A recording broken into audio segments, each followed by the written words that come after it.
Hey guys, Wraithcrew here. Today, I'm bringing you one Wattson tip versus every legend, featuring a special guest and Wattson main, Texcalon. Hey guys, I'm Texcalon, #1 Wattson for kills on PC with over 100,000 kills. We'll go ahead and get started with a general tip, and then go into each of the legends. A general tip for Wattson would be to always carry ult accels. A lot of people don't know that Wattson can carry 2 ultimate accelerants in one slot of your bag.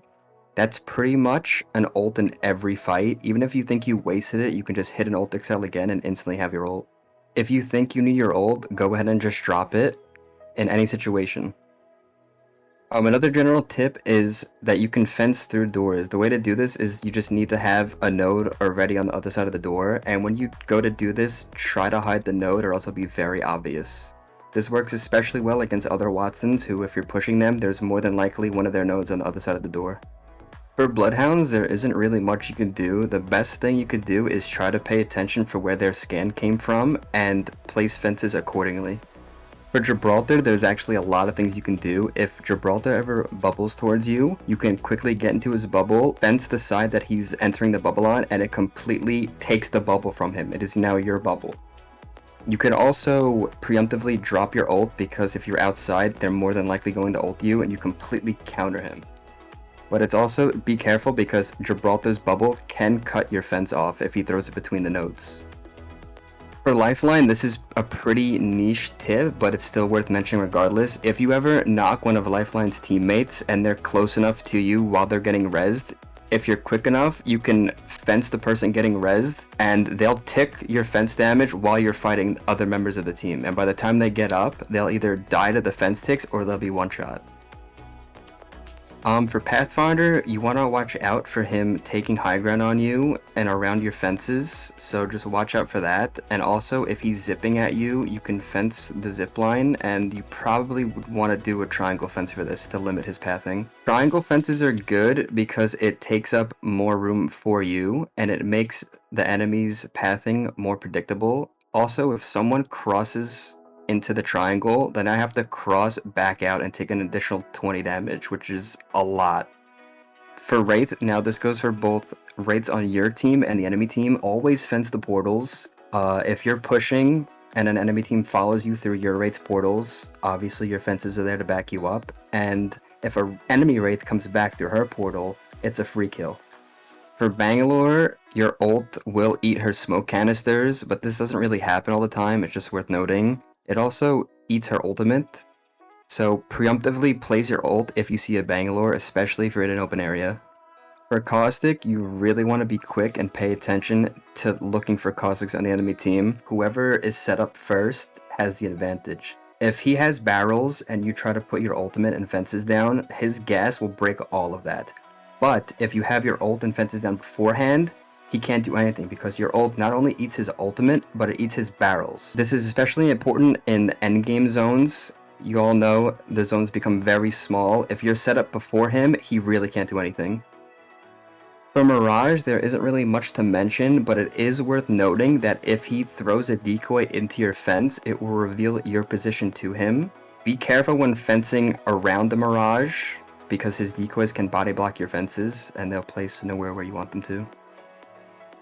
If you see an Octane jump heading towards you, you can quickly put down a long triangle fence to take up as much space as possible to get him to land in it. He'll now be stuck inside of it, and he can't go anywhere. When going against a Wattson, look out for her nodes. Since you can place 12, if you take one from her, you can have more nodes down than you can originally place. You can also use them through doors and catch them off guard. Thank you, enemy Wattson. Love you. And additionally, you can use her ultimate to recharge your fences quicker. For Crypto, his EMP destroys everything you have. If you already are set up in a building and he EMPs you, start hitting an ultimate accelerant immediately to place another ult, because not only does your ult get your fences back quicker, but you'll start regenerating your shields quicker while you set up your fences.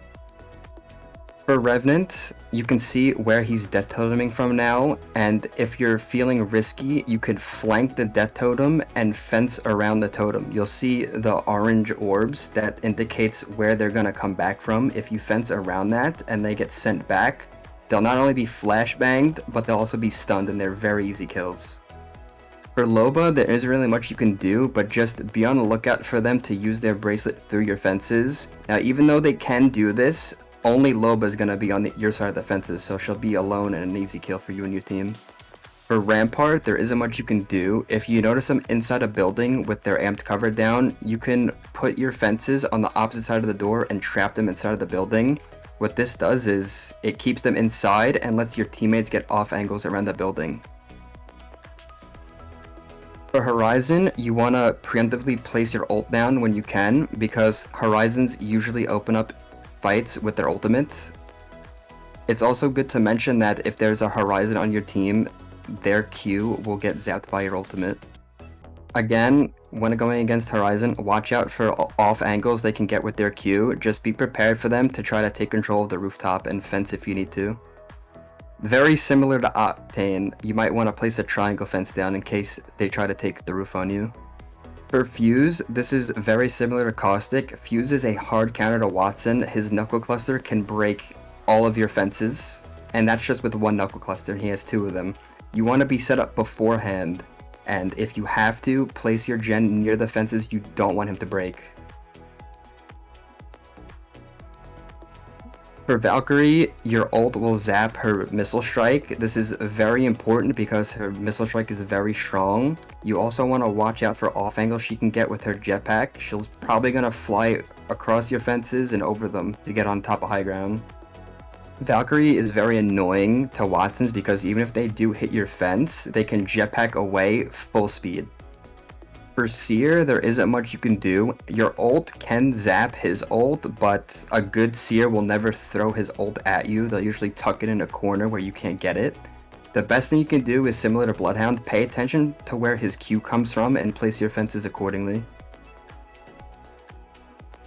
For Ashe, you can do what you can to Wraith and fence her phase tear. Now this is very, very niche. You have to anticipate the ult and where they're going to ult to, but it is possible.